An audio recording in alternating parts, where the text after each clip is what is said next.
you watch my channel at all, then you know that it's no secret that I am obsessed with slap bass. I'm a bona fide slapaholic. I love the sound, the rhythms, the grooves. I just cannot get enough. The problem is, it's a relatively new way of playing the bass. It's not really in the mainstream way of playing, and it is a very specific sound with a very specific purpose. So the reality is, unfortunately, if you're playing gigs, you just don't use it a whole lot. But I play in a band, and there's only 3 of us. It's me, drums, and guitar. And because of that, it allows for lots of opportunities for us to kind of experiment, doing different things to fill out our sound. For me, that involves playing slap bass a little bit more than I would in a different situation. So today I've got 5 examples of songs for you that I throw in slap bass into with my band.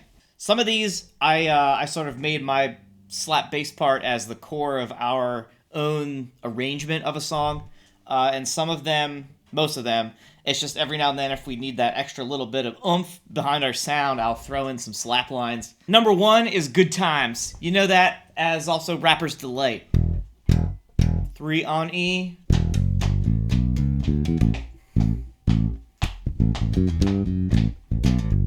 At its core, it's just E, Dorian scale, followed by A,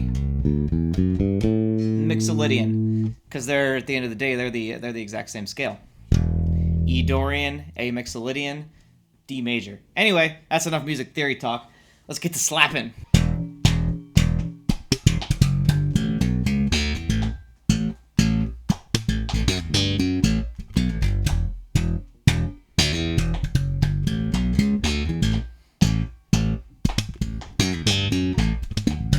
So that one, I'll really only pull that out when we're really trying to build the song up, like coming out of the guitar solo, or if we're just doing like a instrumental jam. We are sort of like a funk jam band almost. We'll take a song that's like 3 minutes long, and we can play it for 10 minutes. Just going up and down, dynamic-wise, coming up with our own little riffs and stuff to add in. But yeah, that's number 1. Number 2 is Bad Mama Jama. Now this song, the original recording, doesn't actually have, I don't think it has a bass part. It's just synth bass. So it has bass, but it's not a bass guitar. Decided to pull out the funklet, play along with here. 3, 4, 1. Bad Mama Jama.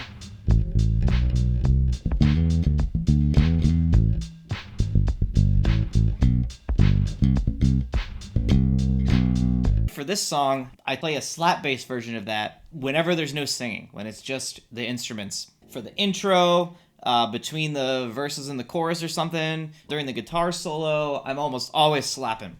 It's a great line to slap, and I play it like this.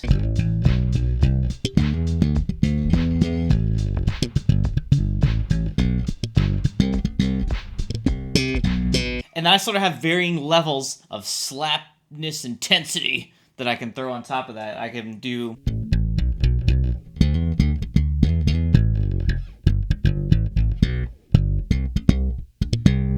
playing it pretty close to the original, just with all slaps. But then, I can really get jiggy with it. I'm gonna speed the funklet up here.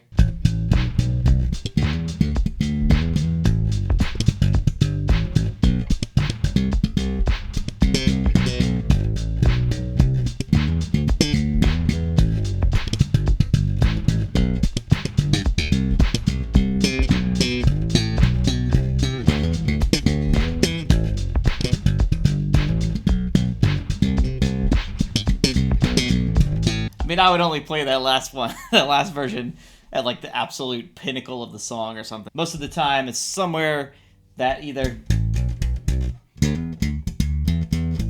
low-key, just real groovy, somewhere between that and the extreme version. This is what I usually play for this song. Next song is Brick House by the Commodores.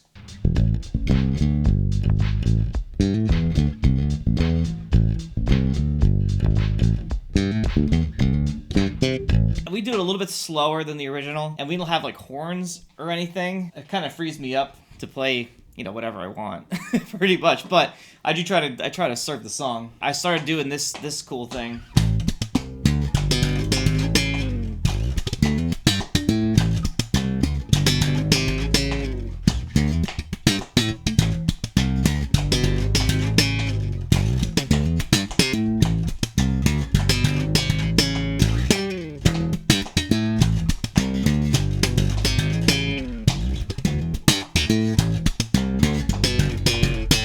original arrangement is actually kind of nuanced with all the rhythmic stuff going on and everything, but we just don't have enough. We just don't have enough players. Plus, it's fun. We like sort of putting our own spin on things. That's what we do.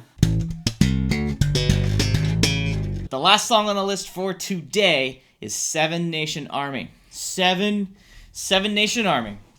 Now this one is not just like me throwing in some slap and pop in here over the original bass line. I sort of made my own arrangement. Well, we sort of made our own arrangement based on my thing I came up with. So Seven Nation Army. E, E, G, E, D, C, B, E, E, G, E, D, C. Those are the notes of that main riff. Everybody knows. Super iconic. And then somehow one day I came up with this.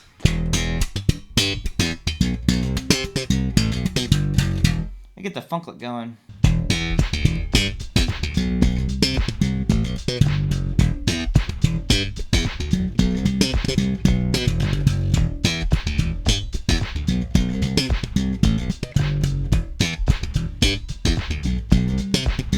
I'm going to Wichita,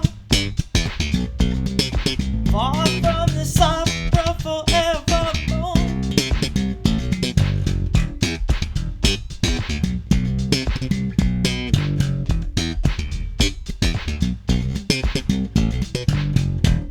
So that's that one. And then when we get to the pre-chorus, I turn on my octaver, switch to fingerstyle. The guitarist throws on his overdrive, and we go into halftime.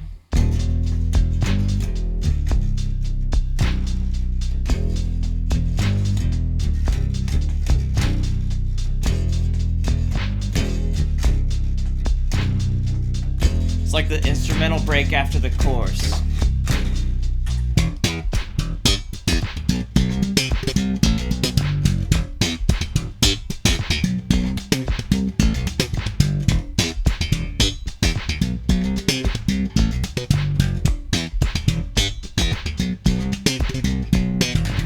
One of these days, we need to get a good recording of that one. I can put it up on the YouTube channel.